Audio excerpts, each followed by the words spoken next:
국내 증시 개장 상황 특징 업종 알아보겠습니다. 네, SK증권 경인지점 이재규 차장 나오셨습니다. 어서 오세요. 어서 오세요. 안녕하세요.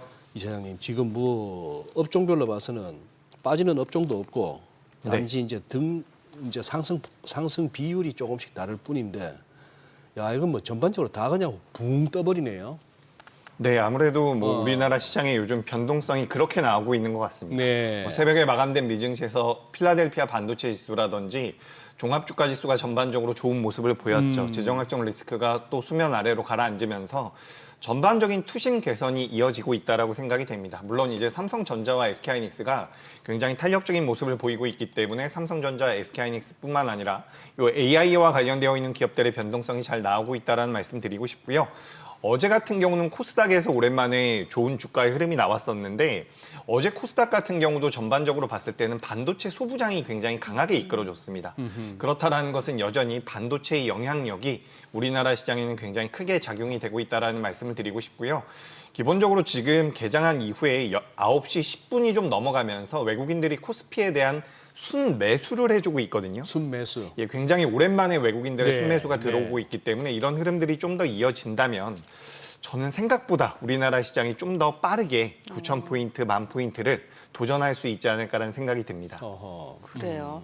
코스닥은 어때요? 지금 오늘 이제 다시 지금 1,000포인트가 회복이 됐거든요. 어제도 많이 올랐고 오늘도 이제 뭐 코스피 대비로는 약간 그래도 상승세가 이어지고 있는 상황이잖아요.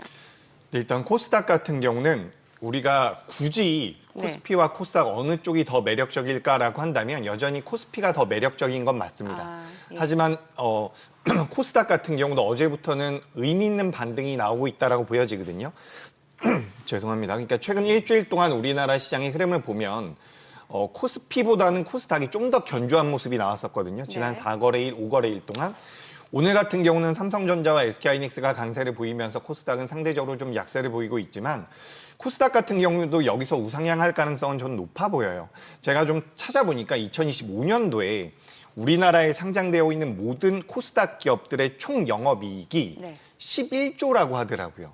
굉장히 적은 금액이죠. 예. 뭐 삼성전자가 연간 기준으로 300조 이렇게 이야기가 나오고 있는데, 코스닥에 상장되어 있는 기업들이 1년 동안 벌어들인 영업이익이 11조라고 한다면 굉장히 적은 것은 맞습니다. 네. 그리고 1,200여 개의 종목이 있는데 700여 개의 종목이 흑자 기업이고 예. 500개 종목이 적자 기업이라고 하더라고요. 네네. 그래서 뭐 우리가 펀더멘탈 기반으로 봤을 때는 코스닥 시장이 좀 메리트가 떨어질 수도 있는데, 그렇다라고 해서 우리가 과거 10년 동안, 20년 동안 코스닥 시장이 못 움직였냐라고 한다면 그건 아니라는 거죠. 실적 기반으로 움직였었던 시장이 아니기 때문에 지금부터 어느 정도의 수급적인 개선이 이어진다면 저는 코스닥 같은 경우도 우상향은 이어질 가능성이 굉장히 높아 보입니다. 특히 코스닥 같은 경우는 보유하셨던 투자자분들께서 주가가 좀 반등이 나올 때 매도하고 싶다라는 연락을 많이 하시거든요. 네. 근데 조금은 더 기다려 보실 필요가 있지 않을까라는 생각이 듭니다. 최근에 젠슨항 다녀가고 나서 LG 쪽하고 두산 쪽 그룹주들 네. 지금 이제 가파르게 올랐다가 또 가파르게 빠진 다음에 현재로서는 이제 하락보다는 반등 모색 중인데, 이 젠슨황이나 또 젠슨황 다음에 앞서도 살펴봤습니다만 샘 올트만도 다녀가겠다 그러고 하는데, 이 사람들 방문을 전후해서 이제 주가 변동성은 커질 수밖에 없잖아요.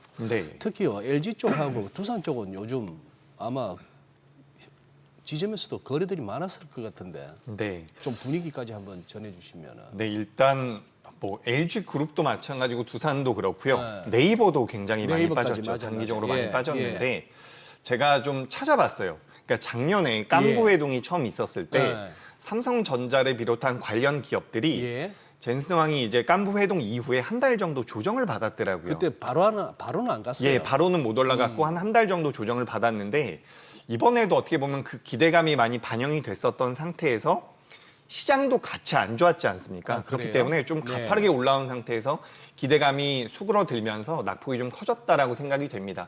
게다가 추가적으로 최근에 우리가 뭐 이렇게 젠슨왕 이벤트라든지 여러 가지 이슈들에 대해서 다루고 있지만, 전 기본적으로 우리나라 ETF 시장이 너무 커졌기 때문에 이 수급의 영향이 크다라고 생각이 되거든요. 그래서 뭐 LG 그룹주라든지 뭐 네이버라든지 이런 기업들 같은 경우도 자금이 굉장히 가파르게 들어왔다가 아니다 싶으니까 또 굉장히 빠르게 나갔다라고 생각이 돼요. 예. 근데 이것은 기대감이 어떻게 보면 기대치에 못 미쳤기 때문에 밀릴 수도 있다라고 보여지지만 전 단기적으로 올라왔고 그 과정에서 시장이 조정을 받았기 때문에 낙폭이 너무 과하다라고 생각이 됩니다. 그러니까 저는 지금부터는 어떻게 보면 모아갈 수 있는 구간이라고 생각이 되거든요. 두산그룹주들 같은 경우는 어떻게 보면 상대적으로는 좀 견조했어요. LG그룹과 그리고 네이버가 굉장히 안 좋은 주가름이 나왔는데 이 기업들의 공통점이 뭐냐면 수익성이 어느 정도 나오고 있었던 기업인데 성장성이 결여되어 있다는 부분들이 어떻게 보면 주가의 발목을 계속해서 잡고 있었거든요. 예. 근데 이번에 젠순왕 CEO를 만나고 난 이후에는 어떻게 보면 사업적인 구조적인 변화에 놓일 가능성이 전 높다라고 보여집니다. 그렇기 때문에 LG 그룹주들과 네이버 같은 경우는 전 눌림이 나왔을 때는 매수의 기회로 한번 생각해 보시는 게 어떨까 의견 드리겠습니다. 조선주는 어때요? 사실 뭐 뭔가 좀 조선주가 최근에 이제 급등하다가 또 기간 조정 이어지다가 다시 이제 좀 반도체 쉴 때 또 올라가는 모습도 나타냈다가 예, 조선주는 어떻게 보세요? 네, 제가 오늘 또 예. 다 좋다라고 말씀드릴 것 같은데 예. 아무래도 이게 저는 시장 분위기를 네. 굉장히 중요하게 생각을 하거든요. 예. 사실 엊그제로 잠깐만 거슬러 올라가면 우리나라 종합주가지수가 4% 정도 조정을 받았습니다. 네네. 하락이 나왔죠. 그리고 나서 그 다음날 새벽에 마감된 미증시가 1%, 2% 정도 하락이 나왔거든요. 그게 어제 우리나라 아침입니다. 그러니까 어제 아침에 넥스트레이드에서 우리나라 대형주들이 엄청나게 많이 하락을 했거든요. 근데 가만 생각을 해보면 우리나라 시장이 그 전날에 이미 4%가 밀렸는데 미국이 1% 밀렸다라고 해서 우리나라 시장이 어제 급락이 나온 것은 저는 아니었다라고 생각이 돼요. 개장 전에 지정학적 리스크라든지 여러 가지 부정적인 내용들이 확대 해석이 됐다라고 보여지는데 우리가 지난주부터 이번 주를 바라볼 때 가장 중요하게 이야기했었던 부분들이 CPI와 관련되어 있는 부분이었습니다. 근데 CPI가 물가 인상에 대한 그런 이벤트를 만들어주지 않을 가능성이 높은 상태에서 어제 장 초반에 우리나라 시장이 많이 밀렸다라는 거죠. 근데 그 이후에 밸류적인 측면에서 우리나라 기업들에 대한 모멘텀들이 부여가 되면서 다시 한번 올라왔는데 이 구간에서 이번 주 들어오면서 제가 굉장히 많이 느끼고 있는 게 그동안 시장에 대한 상승의 가능성에 높은 점수를 줬었던 투자자분들께서 이번 주에 이 극심한 변동성을 겪은 이후에는 주가가 좀 올라왔을 때 매도하고 싶다라는 말씀을 많이 하시거든요. 네. 그런 관점에서 본다면 오히려 전 이번 주에 나왔었던 조정 이후에 우리나라 시장이 좀 더 안정적으로 우상향을 할 수 있지 않을까라고 생각이 되고요. 그중에서 조선주 같은 경우는 매출이 일단 안정적으로 나오고 있는 상황에서 AI라는 내러티브가 추가적으로 붙습니다. 그리고 네. 6월 18일 날 그 대미 투자와 관련되어 있는 모멘텀들이 조선주 쪽으로 붙을 가능성이 있어 보이거든요. 그렇다라고 한다면 저는 코스피에서는 반도체가 가장 메인이고 그 다음은 조선 쪽이 아닐까라고 생각이 돼요. 오늘 보니까 전력기기 같은 경우도 굉장히 강력한 반등을 보여주고 있는데 기본적으로 조선 같은 경우는 업종 PBR이 4배 정도 수준에서 거래가 되고 있고요.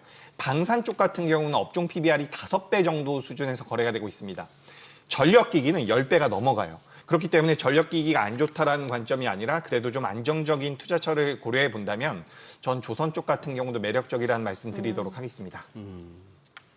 야, 저는 이거 살짝 아까 코스닥 질문 다음에 제가 여쭤봐야 될 질문이 이제 월드컵 시작한다고 닭고기 관련주 혹시나 치킨 때문에 뭐 이래서 에이 싶어서 넘어갔더니 정면크도 썩 넘어가 버리네. 네. 혹시 또 우리 이 차장님은 질문지 보고 준비하신 뭐 답변 내용 꼭 하실 만한 내용이 네. 있으세요? 저도 좀 지나가려 했습니다. 아, 예, 그럼 지나가요, 지나가요. 이 테마성을 좀 많이 우리는 가지고 있는 거라서. 방송이다 보니까 이런 걸 갖다가 다루긴 다루는데 좀 민망하죠. 월드컵 왔다고 뭐 갑자기 안 먹던 치킨을 먹나 또 그. 네, 근데 이게 뭐 주가는 움직여요. 주가는 움직여요. 네, 주가는 뭐 알 수 없는 부분이라서 움직임이 나올 수가 있는데 지금 우리나라 시장의 분위기가 나쁘지가 않잖아요. 그러니까 반도체도 좋은 주가 흐름이 나오고 있고 지금 로봇주들도 굉장히 좋은 모습이 나오고 있거든요. 그러니까 정상적인 업종, 정상적이라는 표현은 좀 틀릴 수도 있는데 어쨌든 매출과 영업이익이 많이 나오는 규모가 큰 업종에서 이 변동성이 잘 나오고 있는 상태에서는 전 테마성으로는 굳이 접근하지 않으셔도 좋은 수익이 나올 수 있지 않을까 생각을 합니다. 그 뭐 호식이 2마리였나? 그 2마리 주던 집 요새도 영업합니까? 네, 하는 것 같습니다. 하는 것 같아요. 예. 상장 회사는 아닐 거고. 네. 소장님 2마리 때문에 거기 즐겨 찾으셨나 보다. 아니 그럼 음식료 섹터에 대해서는 어떻게 보세요? 이제 치킨 얘기 나온 음식료요? 김에. 예. 예, 제가 이제 방송 들어오기 전에 저도 빙그레를 좀 보고 들어왔는데 빙그레. 이제 여름이 되면 더워진다고 이제 빙과류에 대한 이야기들을 많이 할 수 있다라고 네. 하더라고요. 근데 이거는 뭐 10년 전부터 매년 있었던 이야기라서 사실 맞아요. 뭐 특별한 이벤트라고는 보기 어렵다라는 맞아요. 말씀을 드리고 싶고, 지금 우리가 음식료 같은 경우는 삼양식품만 저는 눈여겨보고 있거든요. 네. 삼양식품 같은 경우는 다른 식음료 관련주들에 비해서 영업이익률이 굉장히 높은 기업입니다. 그렇기 때문에 저는 어쨌든 성장성이 있는 관점으로 본다면 삼양식품을 보시는 게 좋을 것 같고, 앞서서도 잠깐 제가 답변 아닌 답변을 드렸던 게 지금 우리나라 시장에서 정말 잘하고 있는 업종들이 많다라는 거죠. 네. 반도체도 있고 조선도 있고, 어제 같은 경우는 오랜만에 엔터 쪽도 좀 반등이 나왔거든요. 그래서 이제 실적이 어느 정도 나오고 있는 업종, 그러니까 음식료 쪽이 안 나온다라는 의미가 아니라 시장의 관심도가 더 높은 쪽을 매매한다라고 하더라도 수익이 안정적으로 나올 수가 있는 시장이기 때문에 그러네요. 굳이 음식료까지는 네. 우리가 저는 관심이 좀 덜한 그래요. 분야입니다. 오늘 같은 날인데도 이 와중에 또 확실히 이거는 내 혼자 본다고 되는 게 아니라 주식은 거죠. 사람들이 다 같이 관심을 네, 가져주고 같이 몰려다녀야 되는데. 근데 아이스크림 할인점하고 저 고속도로 휴게소하고 가격 차이가 너무 나더라. 그래요. 가끔씩 그 아이스크림 할인점에서 잔뜩 사가지고 네. 그 휴게소 근처에서 그냥 휴게소보다 몇백 원 싸게 팔까 싶은 생각이 들 정도로 가격 차가 심해요. 저도 가끔 그런 생각 하긴 합니다. 그죠? 예. 들어갔다가 두 개 집었다가 하나 놓게 되더라고. 근데 이번에 이 조정장에서 좀 신용 데이터 보니까 좀 이렇게 줄어들었던데 네. 좀 타격이 있었죠. 예, 신용 잔고가 많이 줄어들어서 다행이라고 생각이 되고, 다행일까요? 이제 매도를 하신 분들은 되게 힘드셨겠죠? 예, 그때 뭐 이제 청산 당하신 분들은 네. 아무래도 힘들었겠고. 네. 네. 그러니까 이번 주 제 기억으로는 월요일 날 저희 이제 제가 사무실에서 일을 하고 있는데 장이 마감되기 직전에 예. 전화를 저희가 많이 걸기도 했고 예. 문의도 많이 왔습니다. 예. 뭐 담보 비율이 몇 %인데 어떻게 해야 됩니까? 이런 문의도 많이 왔고, 담보 비율이 더 내려가게 되면 반대 매매가 나갈 겁니다. 이런 이야기들을 그런 내용들이 많이 오갔거든요. 네. 그래서 월요일 날 제가 많이 고민을 했던 게 뭐냐면, 월요일 날 우리나라 장이 그렇게 마감이 되고 만약에 화요일 아침에 미증시가 크게 밀리거나 하락을 해서 끝나면 화요일 날 아침에 반대 매도가 정말 많이 나올 거라고 생각을 했어요.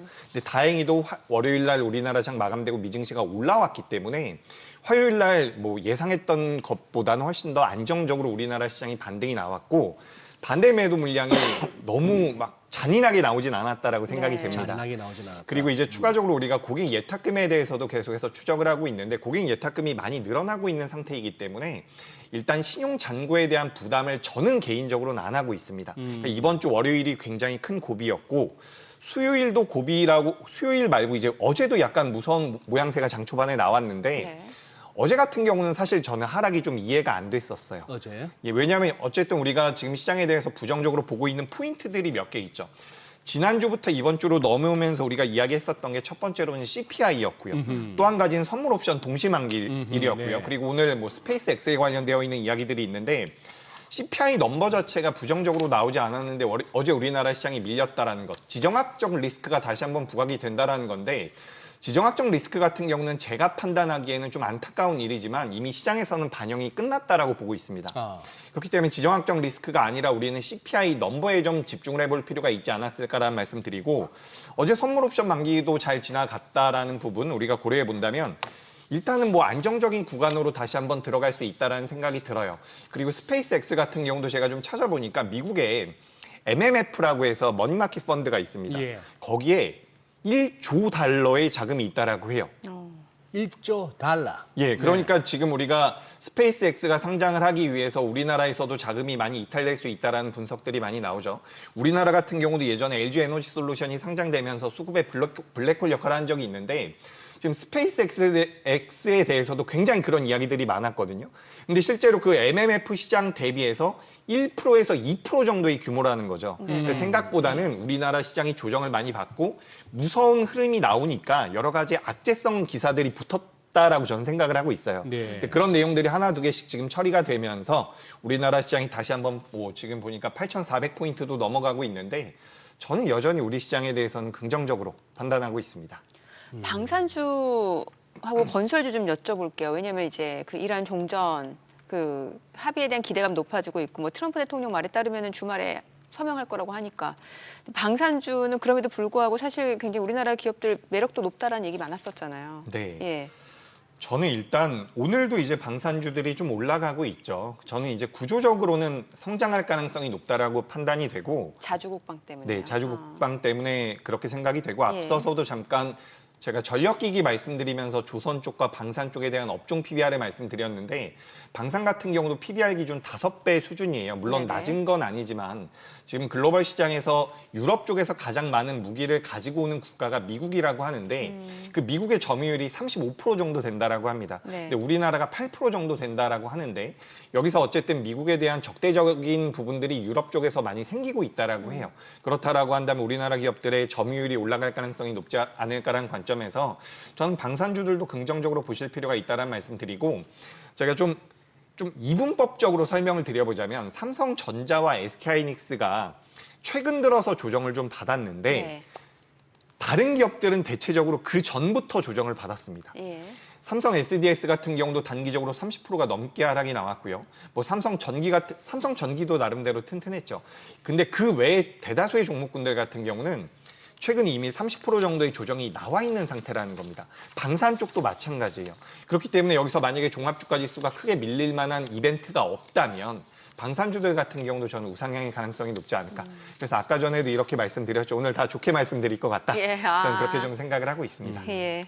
아니 근데 지금 벌써 이제 8,350을 넘어서고 8,400도 올라서면서 이게 최근에 우리가 봤던 그 하락 파동에 대한 조정 차원도 넘어서 버렸어요, 지금.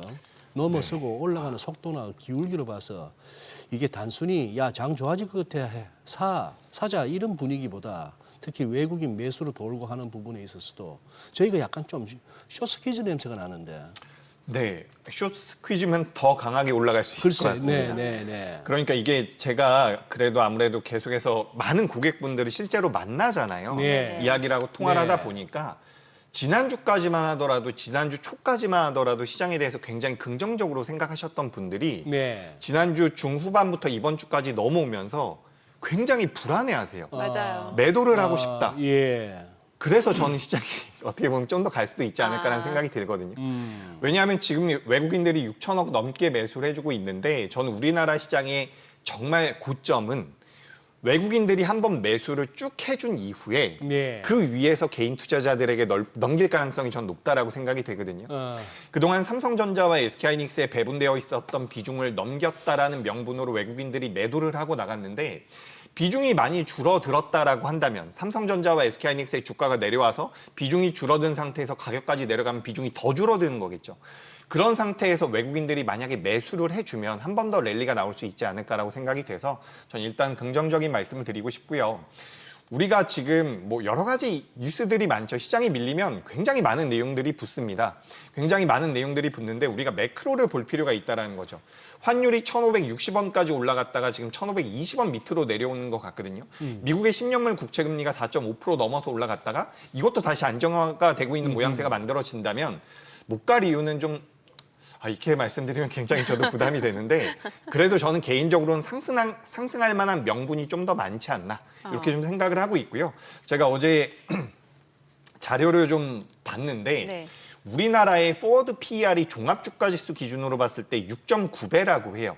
근데 지금 뭐 대만 같은 경우는 20배가 넘는다라고 하거든요. 예. 그러니까 PBR 기준, 현재 PBR 기준으로 봤을 때는 우리나라가 저평가되어 있다라고 보기가 어려운데 앞으로 향후 예상이 되는 PER 기준으로 봤을 때 우리나라 시장이 여전히 굉장히 저평가입니다. 물론 거기에 가장 큰 핵심은 반도체라는 거고요. 그렇기 때문에 전 시장에 대해서는 너무 부정적으로 보실 필요는 없지 않을까 이렇게 좀 조심스럽게 의견을 드리겠습니다. 오늘 연기금도 많이 사네. 예. 거의 뭐 기관 매수세로 잡히는 거에 대부분이 연기금인데 참 열일한다. 환율 잡지. 지수 또 확 잡아 당겨주지. 그러네요. 네. 오후장까지도 좀 흐름을 보셔야 될 것 같네요. 네. 자, 오늘 내용 여기까지 듣겠습니다. 그래요. 고맙습니다. 고맙습니다.